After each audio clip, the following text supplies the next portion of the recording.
Hello, friends. This is Dave Hurwitz, executive editor at ClassicsToday.com, here with reference recordings.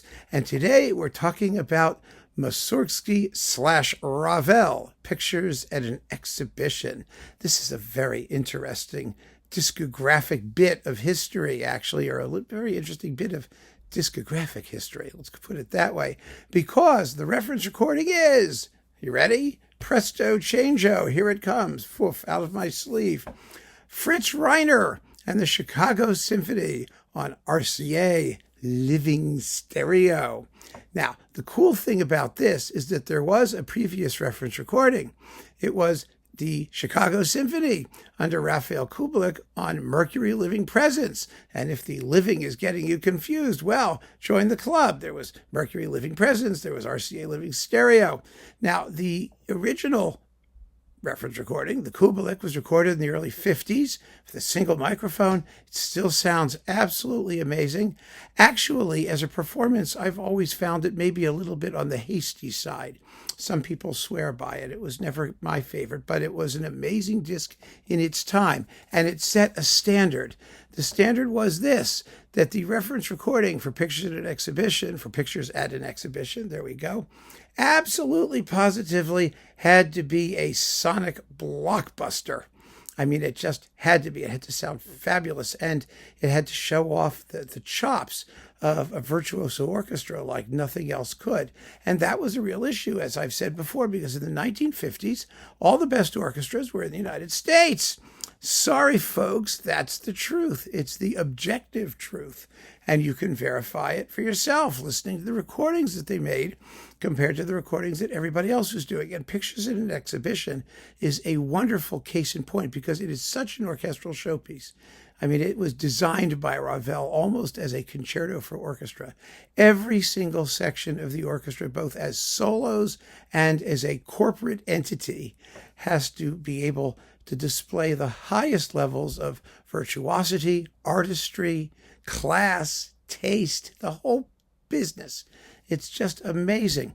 And of course, the Chicago Symphony did that for Kubelik, and boy, they do it even more for Fritz Reiner. Now, this one was recorded in 1958, and if you listen to it today, you'll find that it's still one of the finest recordings sonically of Pictures at an Exhibition that anyone ever did. This is the thing from the Reiner box, the CD from the Reiner box, which is a single performance. I have it upside down. It's even better.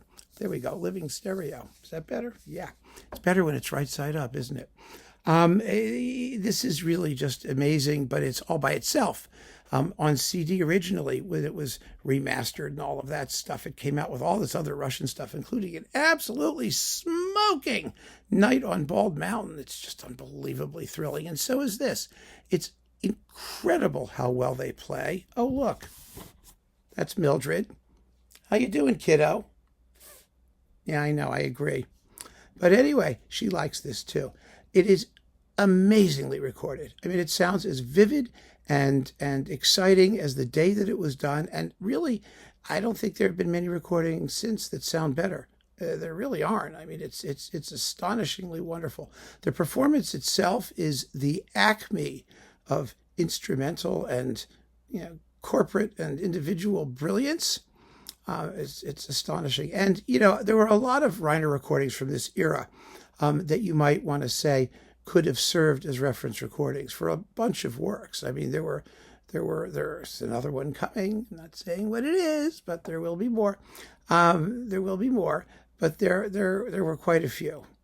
And there's Bartók Concerto for Orchestra, for example, Scheherazade, which we talked about previously. There really were some outstanding performances that have survived the test of time very well. The problem with the Kubelik is that it was mono. And so when stereo stuff came out, it was immediately eclipsed. However great it was and however exciting it was. And it disappeared. It disappeared from the catalog. So it didn't have a chance to really sink in and sit. This one did. And this one did not just in the United States. One of the reasons some of those other Reiner recordings are not references so rapidly is because RCA was an American company and it didn't have the distribution overseas or the opportunity for people to hear it overseas in the same way that some other labels did. It was the same thing with Deutsche Grammophon, if you want to include the rest of the world, or, or Decca or any of those labels. I mean, the idea was you needed to have the sort of consensus emerge that could only result from having a recording that was readily available just about everywhere. And some things were and some things weren't. It depended on what it was, but this one was available, and it had the opportunity to get more generally recognized. Now, in the 60s, there was a whole new flood of pictures at an exhibition. I mean, there was the Carillon that came out around 65, 66. There's my favorite, my personal favorite, Ormandy in Philadelphia, which I think is just unmatched as a performance by anybody, anywhere, and so on and so forth. George Sell did it. I mean, everybody did it. Sell is pretty banging as well, by the way. But overall, the qualities here are legendary, not the least of which is Bud Herseth's opening trumpet solo. You cannot talk about pictures at an exhibition without talking about Bud. His real name was Adolf Herseth, who was the principal trumpet in Chicago for like a zillion years, 30 years, 40 years. I mean, it's just lots and lots and lots and lots of years. He started out with the Kubelik recording. He went on to this one. Let's see if I could do all the ones he did. So he did Kubelik, he did Reiner, he did Schulte, he did Ozawa, he did Giulini, he did Järvi. at least six recordings of pictures at an exhibition. I don't know, there may have been more. They all featured his trumpet solo. It was a legend in the wonderful world of classical music. I mean, he was one of the greatest trumpeters that ever lived, of course. But, his doing of the opening promenade, pictures at an exhibition, was really a special thing. And leading the brass section, because that's what the principal trumpet does. He really leads the entire brass section. So, the famous Herseth story was when he did Also sprach Zarathustra. Remember, Reiner was another possibility for that. And in the second part of Also sprach Zarathustra, there's that horrible trumpet solo, da da da da.